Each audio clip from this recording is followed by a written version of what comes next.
Hey guys, it's Kim and I am here to show you how I buy cloth diapers online. So if you've watched any of my cloth diapering videos, you know a big chunk of my cloth diapering stash, almost all of them are purchased used on Facebook using buy-sell trade groups. And you can save a significant amount of money. You can also get burned and lose money buying used cloth diapers. So hopefully this video will give you some tips so that you can buy used cloth diapers and do so successfully. There are many groups up there for buying and selling cloth diapers. Some of the ones that I use are Cloth Diaper Swap. It's a huge group with thousands of members. There are other ones like $1 Cloth Diaper Auction.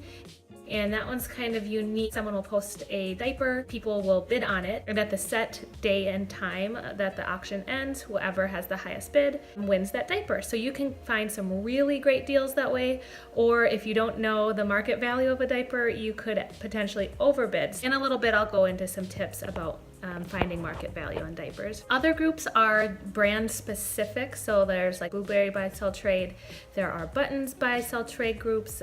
Pretty much any brand will have its own buy sell trade group, as well as stores. So like Nikki's Diapers has a buy sell trade. You can pick any of these or all of these groups to be a member of to look for the best deals. And depending on your area as well, you can find local cloth diapering pages or use the marketplace for your area. I have found some really great deals on my local page. However, it is easier for me to just pay the little extra more that it is for shipping than it is to arrange pickup with someone. So I only do that if I'm buying something like pre-folds or something that's heavy that costs a lot to ship. It's usually better to find someone local and meet up with them with that. Or large lots of cloth diapers are usually better to buy locally as well. And I'll link below some of my favorite groups on Facebook that I use. There are also other websites not through Facebook like Cloth Diaper Trader. I just am always on Facebook and I know how to use it. Before you contact someone, make sure you know the rules of the group that you're in. Some groups that I'm part of have really specific rules, and some of them don't allow that you'd make offers. Some groups don't have those rules and it's just fine to do that. Just make sure you check out the rules, and especially if you're selling, check out my video. I'll link that below and in the cards above, how to sell cloth diapers. But that's really important when you're selling, is to read the rules of the group, because every group has different rules of what's needed to be posted. So once you've found groups, you want to make sure that you have a PayPal, because any buying or selling that you do is going to be through PayPal. That's how you can buy something and be protected on your end. If you want to buy something, you'll comment on the person's post and give them your email address that's linked to your PayPal account. A lot of times people will do this through the messaging instead of right on the post, so not everybody sees their email address. And the person will send you an invoice or a money request. You just have to make sure that it says for goods and services. If it's an invoice, then it is for sure. If they send you a money request, just make sure it's for goods and services, not friends and family, because if it's friends and family, you're just sending them the money and there's no protection. Goods and services or an invoice is going to protect you and them. So if you get something in the mail that said it was in excellent condition and you get it and it has stains and it's got holes and it stinks, so first you want to contact the person. It could be an honest mistake.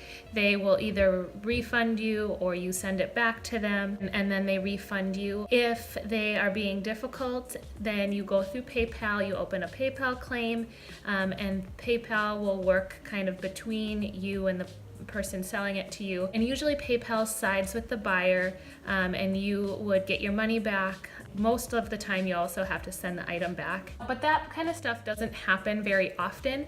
And some ways to prevent that kind of stuff from happening are when you find something you like, I always message the person and ask for more of a description of the condition of the diaper, not just excellent condition or very good used condition, because that can vary widely from one person to the next. I'll ask for a written description, I'll ask if there are any flaws, I'll ask for pictures of the PUL, but you definitely want to make sure the elastics, the PUL, and the snaps or Velcro are all in working condition, and you want to ask the person so that way you have it in writing that they're saying that's all in great condition, and you have the pictures so that when they send it to you, you have obvious proof that it wasn't in the condition that they said it was. So now that you know what to look for and what questions to ask, it's really important to know the market value for diapers. Some diapers and brands have market value close to their new price, where other diapers, even if they're really great quality or they've barely been used,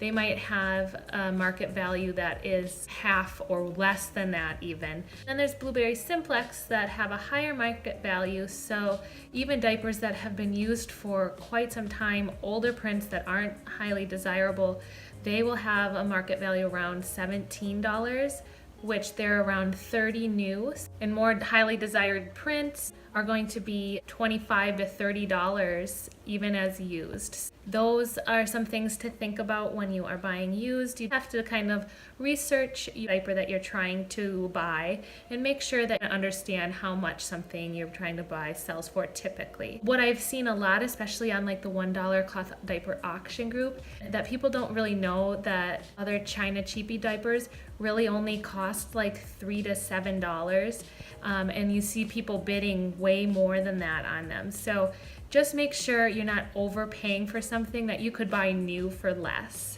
What I do anytime I'm trying to buy something, I will type in the search bar inside of the group to see what people are listing them for. And that's the best way to find a great deal, especially if you're not picky about prints. You can find really great deals by utilizing the search bar. So I'll type in buttons diaper cover, then I'll see what is available and what people are listing them for. If you're on your laptop or desktop, you can get notifications as well set up so that if someone posts something with a specific keyword, like anytime someone posts a buttons diaper, you could get notified. So that's a great way if you're really searching for a good deal, is to have those notifications set up. But just to recap, so when you're buying cloth diapers online, 1, you need a PayPal account. 2, you need to find cloth diaper groups. 3, you need to make sure you understand the condition of the diaper you're buying, ask questions about the elastics, the PUL, how long it's been used, if there are any issues with it. Then you give the person your email address associated with your PayPal account. You want to make sure you're paying only for goods and services through an invoice or any request as goods and services. And then when you get the cloth diapers, I didn't mention this, but you want to make sure you sanitize them properly since they are used. You won't always need to do a full strip, but it is important to sanitize the cloth diapers. I use bleach to sanitize. I just do a bleach wash, not a full soak, but everybody does that a little bit differently. But there are lots of resources on how to properly sanitize cloth diapers. You want to do that because you don't know if the person before you had cleaned them properly. If the child had some sort of infection or yeast, you don't want that on your child. If you make sure to sanitize them, there shouldn't be a problem. I have bought many cloth diapers used, and I haven't had a single issue. I've had diapers that come to me looking pretty gross, and I've been able to revive almost all of them, making them look really nice again by having a proper wash routine and cleaning them up properly. So I hope this was helpful, you guys. If you have any questions, please leave a comment below. I'm really kind of passionate about buying cloth diapers used. There is no need to buy full priced, especially when there's a whole market that's saturated with excellent used condition diapers. Make sure you hit that subscribe button and give me a thumbs up if you liked this video. And until next time, bye guys.